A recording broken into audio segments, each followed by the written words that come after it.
Hello, everyone. It's Nikki Batgirl D'Angelo and Ben Lesnick here for another Bensday. This is your opportunity in the community to ask the questions of CIG.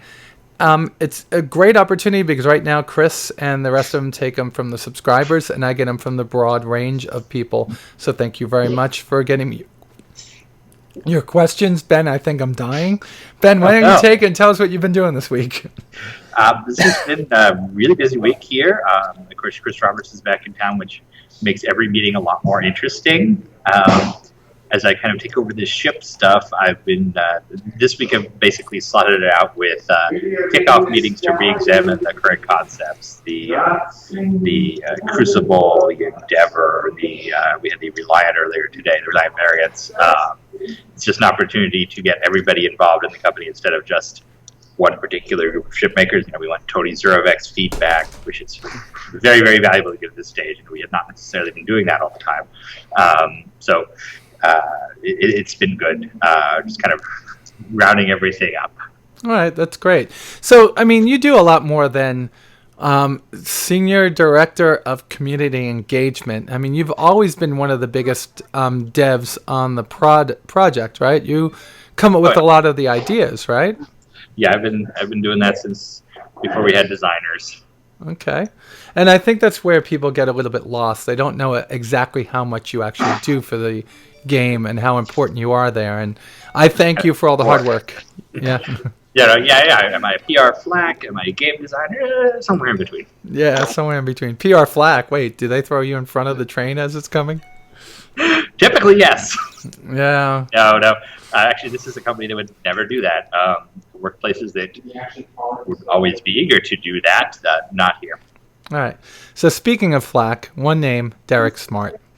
You made a comment about it. Is there anything that you could say right now that I don't want to talk about Derek Smart. I think he's had enough publicity. Absolutely. But yeah, and I think it's wrong the way that he's going about getting publicity for his own game. But that's okay. People do what they got to do, and he wouldn't be the first person to do things like that. To each his own. Yeah, and what I'm more concerned with is that even without Derek Smart, there have been people concerned with the production cycle of the game. And one thing that that I'm going to leave open to you is that this game is unprecedented. And I used in my rant about Derek Smart Mass Effect for a example. That game, the next Mass Effect, has been in development since just before Mass Effect was released, Mass Effect 3. And we won't see it for 2 years. So when we look at the development cycle of that, nothing until EA just before its release, and we look at the production cycle of Star Citizen, which is every look for every piece that you've been doing from day one on, how do you contrast those two along with some negative feedback that you get? How do you make the people that are very not obsessed, but very loyal to you feel better about that cycle? You know what I'm saying? Well, I think that the people who really matter understand that. People who've been with us since the beginning, who made this game possible in the first place, they understand the realities of game development. It's kind of translating that to the rest of the world. Anybody who's hung on to my every words, Chris's every words over the past 2.5 years, they know what the true story is. It's explained to the rest of the world that's used to that 4 to 6 month announcement period as being what it takes to make a game. And we don't do a great job of that. It may also be an impossible task. I don't know, but we try. We were just going to keep telling people exactly what we're doing, why we're doing it, and we're going to just keep delivering. The best answer to anybody saying something can't be done is to go and do it, and that's what we have been doing. You can play Star Citizen today. I get all these CS tickets and questions, Twitter questions well, this is just it's James. Why acting like it's some distant dream. You can download Arena Commander and play it today. You can download your Hangar and walk through it today, and it just gets more and more with every patch. Our biggest crime this last 2 months was not patching Star Citizen for entirely technical reasons. And we're correcting that now, and we have just an incredible slate for Gamescom. Any of this will be forgotten Okay. in the very near future.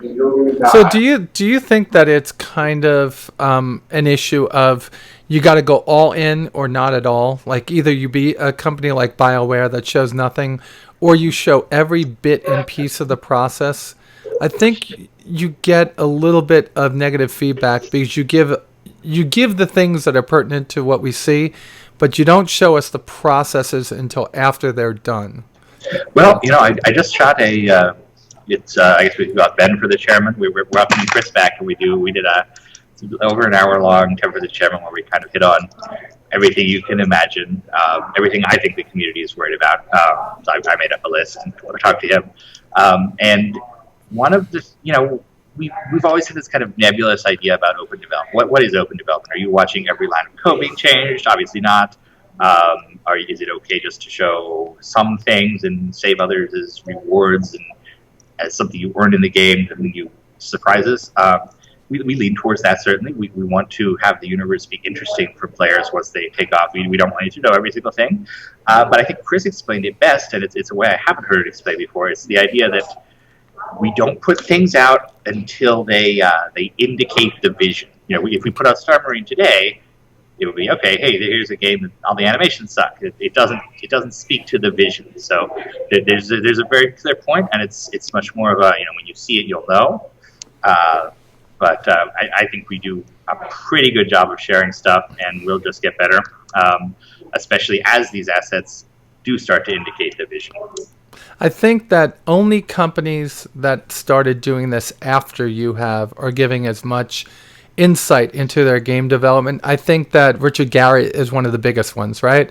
We've seen the process of his game Shroud of the Avatar coming together for quite a long time, and even people that left your company like Eric and Rob are doing the same thing with the game that they're putting together. So I think that you guys pioneered this, and I think that people aren't used to seeing things this early, and I think that's why you get a lot of the negative feedback. For sure. By the way, shout out to Eric and Rob. Things are really coming together over at Descendant. I'm looking forward to that one. Yeah. Starting to like it a lot more. The more I see of it, the more I'm starting to like it. Definitely. I was happy with them the whole time. There was part of me that was like, Descent? Why bring back that IP? There's a perfectly good Space Jam IP sitting out there in California that someone should be picking up. But it's I get it now. It's coming well. And of course, I got some questions here, and I'm throwing all these questions at you.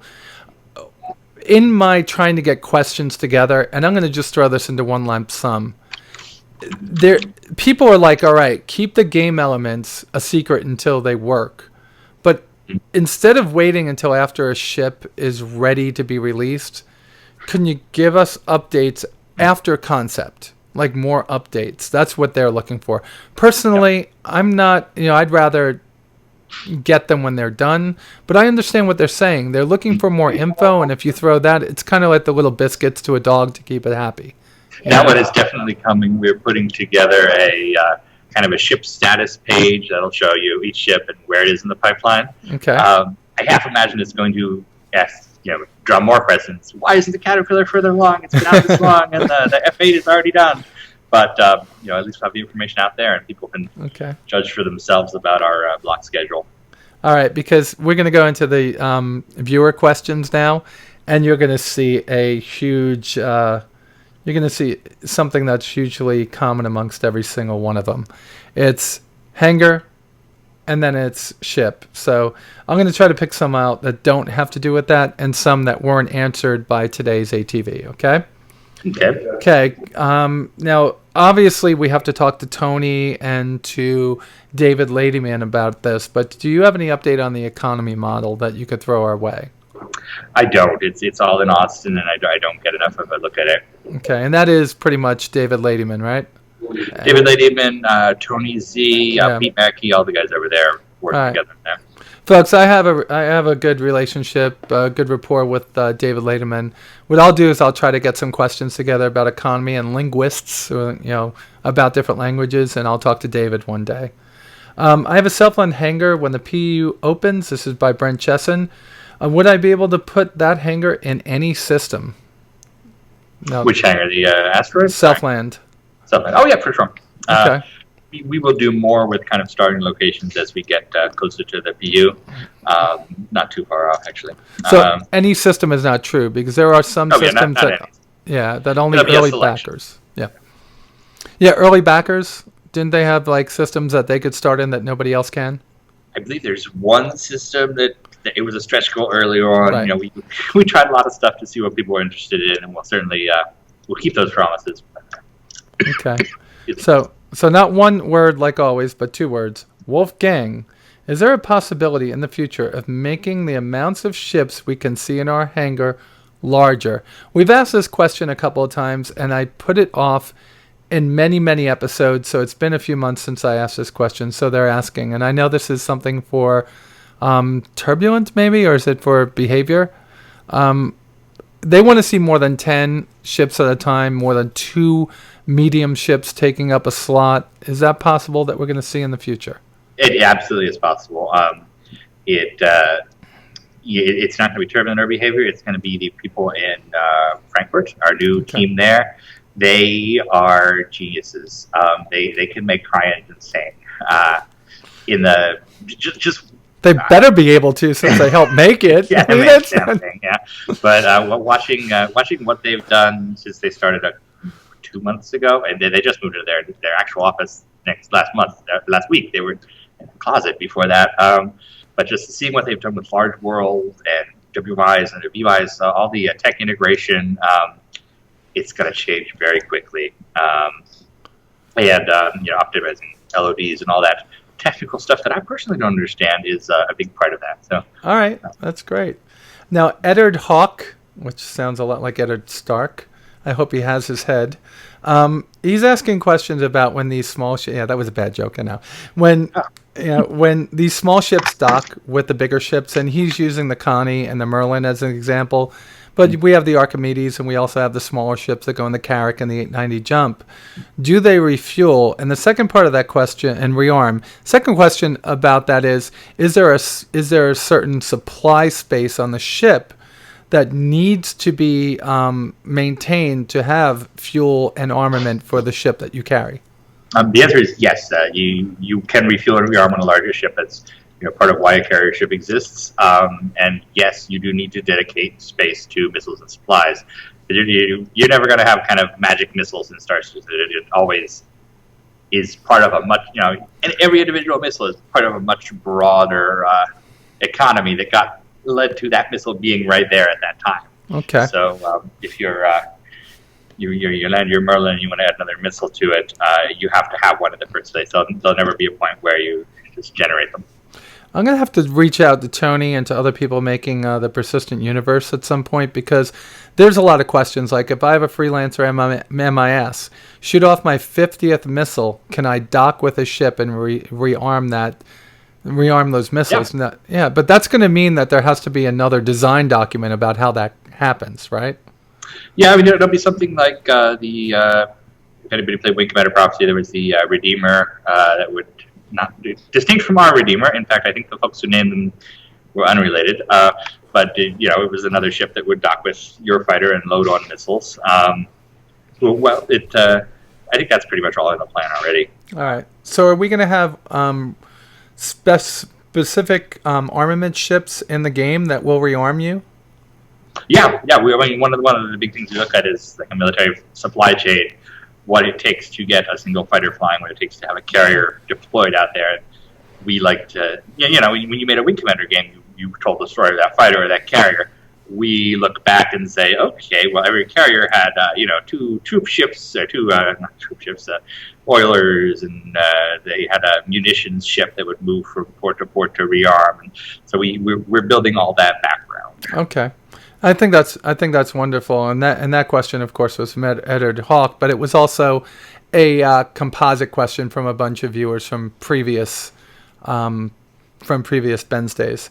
Moose is asking, are they planning on giving the MIS Freelancer a rear turret? The brochure and hangar ship have one, but the I know ship stat page does not. I believe it does have a rear turret. Mine does. Yeah. I mean, when I walk in my Freelancer MIS and look up when I walk in the rear the rear ramp. There's one right above me. You just can't access it at this point. I'm sure they're doing more work on the Freelancer at some point. I think it's just an error with the stat page. Yeah. Which, by the way, don't read the stat page until. No. I'm just gonna say this has taught me a lot. The whole stats thing. Yeah. When I was a kid, teenager, 20-something, 30-something, I knew every single stat error in the Wing Commander manuals, and they were plentiful because not for laziness or anything like that, but because the game manuals went to print 3 months before the game was finished, so they would have a much earlier ballots pass. And I raged about that back in the day. I'm so sorry if anyone at Origin had to deal with me. It's okay. Well, there's a lot of those people right next to you. Go say sorry to David Lademan, He wrote a lot of that stuff, right? Yeah, he knows how I feel. And you guys are good friends now. Yeah. All right. So this is a good one. So I have a question for you. What's the closest ship to the Drayman in the game right now? Let's see. I mean, Drayman's an interesting ship because it was actually modular in the original Wing Commander, but they never mention it. The original idea in Wing Commander was there were two sets of graphics for it. There was one with a fuel tank and one with a freight box, which is, by the way, exactly how we do it in Star Citizen. It's what led to Starfarer. Yes, in fact, it's what led to the Starfarer being the second one. Yeah. Wing Commander 1 had to cut a bunch of ships because of disk space, fit on 3 diskettes back in the day. So the tanker version of the Drayman became what they called the Diligent in Secret Missions 1. Everybody's like, oh, Secret Missions 1 had 8 new ships. Like, no, they were the 8 ships that were cut from Wing Commander. That's how they get you. Drayman is very, very similar in concept to Starfarer Freelancer. I would say it's much more like the Hull C now, probably around there. Certainly in the Privateer comparison, where the Drayman was something big that you kind of dreamed about having and never got. Yeah. No, that's cool. I was just thinking because I go back and I play Wing Commander 1 and 2 every now and then. I love good old games. They're wonderful.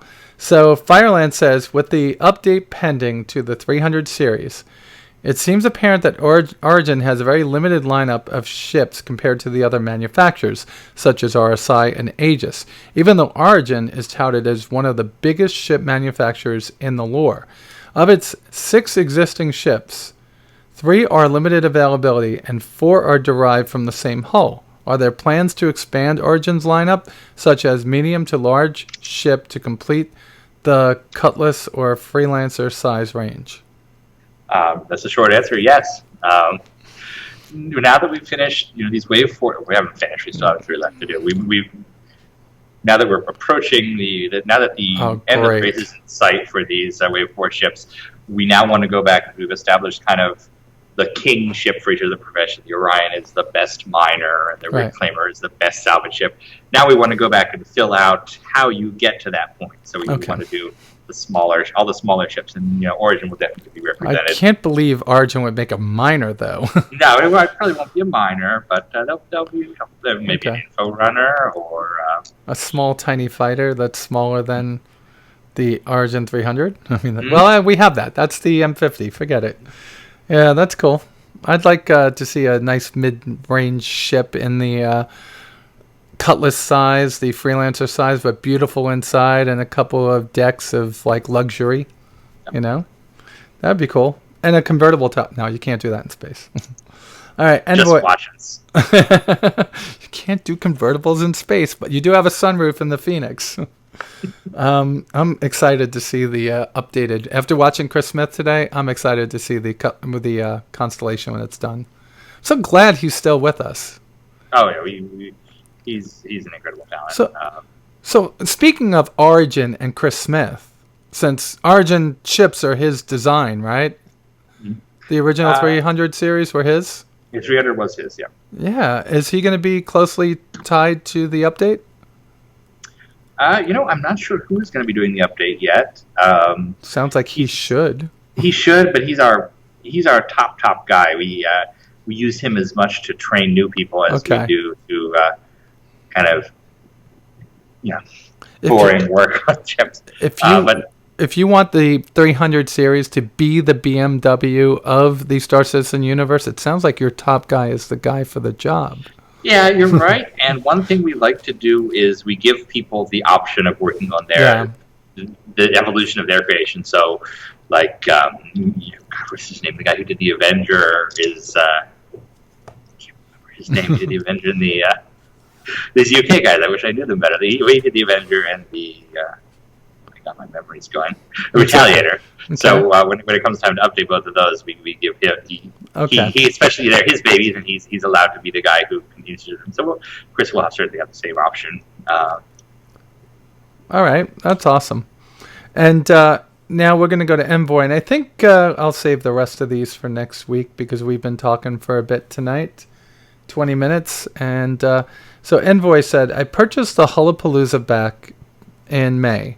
I noticed that unlike the other big combo packs, $1,000 plus game packages, the Hullapalooza does not include a hangar, alpha access, or starting money. It does include models and posters of each ship in the pack. Was not including the extra items, hangar, starting money, etc., simple oversight, or was it by design? Should this pack include a hangar at least like the concept sale? Simple misunderstanding that should all be there, and we will get it into we'll do a script that'll get it back into Boy Scouts. Not intended to, it's supposed to give you extra stuff, not less. All right, and now that James is gone, I can't ask this question, but this does have to be asked, so you could ask James. Mm-hmm. Does James know that placing his hat on top of a lamp during an interview can cause a fire, resulting in him receiving a whack from the band hammer? In fact, let me pull up my team's Skype chat here because that came up. Yeah. Let's see. Searching for hat. So someone pasted. It was Ali. Ali posted that into the chat, to which Jared replied, "It's actually a mesh hat," and Hennessy replied, "And we use a very low wattage bulb. It's totally there for show and nothing else." So we reviewed that.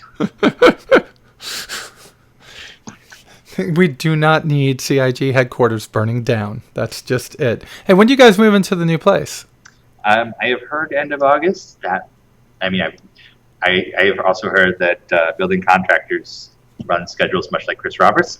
So okay, later in the year.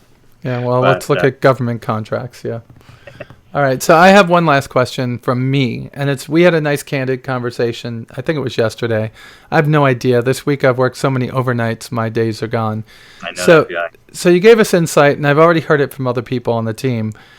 You gave me insight as to what's coming on in the Gamescom demo. Do you want an opportunity to tell people, or should we keep that a secret?